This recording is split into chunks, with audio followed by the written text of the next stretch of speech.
industry groups they're working with. For those of you who don't, we have Liwa here, and they're excellent in helping connect us to private sector partners. We have ACTS that is here and helping in that. So the connections to industry to make the research usable. The third goal, we are, Anne and I trained for our PhDs together, if you can believe that. So we are academics, and so we have a social research component to this as well. And this project is coming on the back of, after another project that was supported by the National Science Foundation in the US. And this was a 3-year project where we were comparing the computing research sector in Kenya and Uganda. And so we were looking at how computing research was growing up differently in these two neighboring countries that are very close together, yet are also very different, and the research sector looks very different. And so if anyone is curious to read some of the results of that study, you can Google a paper called "The Rise of Computing Research in East Africa." So if you Google "The Rise of Computing Research in East Africa," you will find a paper that was written by myself and Dr. Raptash Bal and some of our other colleagues on that project. So you can read about the comparison between these two countries and their computing research cultures. We also we have a short film that we can share that came out of that project as well. And we are very grateful to IDRC because on the back of the National Science Foundation project, we identified some great successes and some challenges, and we said to IDRC, could we try to create a pilot to address some of these challenges? And eventually we were able to have this pilot project.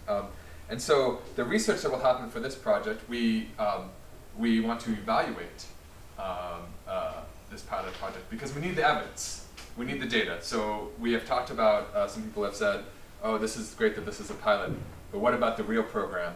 Well, we can't have the full program, the non-pilot program, unless we have strong evidence. And so we want to evaluate the pilot program and see how it might scale up. We want to try to understand better these obstacles and why it is that maybe universities and industry can't collaborate more. Maybe understand where the suspicion comes from and how we can get past it. And so we'll do this in a few ways. We'll conduct some surveys, and so we're even going to ask you to start that at the end of our session today together to help us evaluate that way. We also will conduct some interviews, and so some interviews with people in the private sector, with the fellows that are participating and the students in the program. And lastly, one of the things that we think is unique about our research approach is that we try to use video. And why we do this? Well, that's because, as academics, we all must write papers, and we must write papers to be promoted, right, and to get jobs. But there's a thing about academic papers, and that's that no one really reads them. I'm sure all of you that are academics and write papers, that people read your papers all the time. But my papers, maybe my mom reads the title. She actually asked to see the program of this conference and said, at this workshop, she said, I'm very interested to know what you're doing. And my dad said, as long as you didn't use any of those words that you used in your PhD. So no, not many people read these papers, only experts. And I think the statistic is the average scientific paper is only cited a half of the time. And so we have many papers that just sit there and they don't get read. But in this day and age, people will watch a movie. And so we try to make some short films. We made a short film from our previous project called Computing Cultures. And we can show them in the classroom. So we can take students from all over the world, can see what computing research is like in Kenya. We can take them to community groups, to policymakers, to industry. So we try to make films. The other thing that might be unique about our methodology is that it is longitudinal. And so while the fellowship programs are a year and a half, the official IDRC window of the project is 3 years, so we can have some lead up and some evaluation afterwards.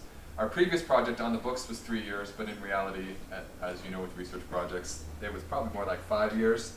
And me, myself, I've been working in Kenya for 15 or 16 years, and so I used to live here full-time in 2004 and 05.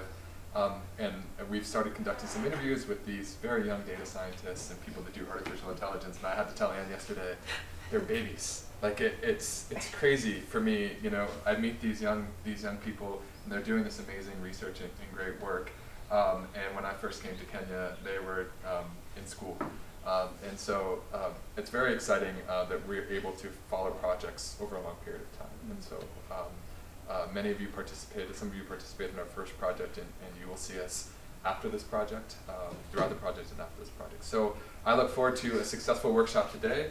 I hope a very successful pilot program, and even afterwards, successful collaborations, both here in Kenya and in California when you come. Thank you. Okay, good. I hope you heard what he said. The first time I met Matthew, he was in Edinburgh, and I was struggling with the English there, because you know where I'm coming from. And one of our supervisors who we shared was from Edinburgh. I used to tell James Smith, please speak slowly because I can't hear what you're saying. So I hope you have heard what he has said, and he's given us a summary of really what the project is all about. And without much ado, because I know we need to take tea, I left my house very early in the morning. I was there at 6:15. I didn't take tea, and so I really probably need a cup of tea, like all of you. So, but there are a few other people who have joined us towards the end, and I think it would be nice for you just to say your name and your institution, and then we can go for a group photograph, and then we grab a cup of tea. And if possible, you can come back with your cup of tea inside, so that we could save on time, so that we can have more time for discussion. So I have two of my friends. I met them last week. I'm happy you are able to come. So just say who you are, and the institution will get to know you more. Oh yeah, sure. I'm Joseph Nyaisa, work for Kenya Smart Factory. We are establishing that one at JKUAT and at JKUAT Industrial Park. So we are at that honeymoon stage soon. Thank you. This is my colleague. Okay. Yeah. Hi everyone, I'm Lois Keru from Kenya Smart Factory. Smart Factory. I think I saw Bansi somewhere. Oh, she's here. Yeah, Bansi. Good morning, everybody. My name is Bansi from Liwa.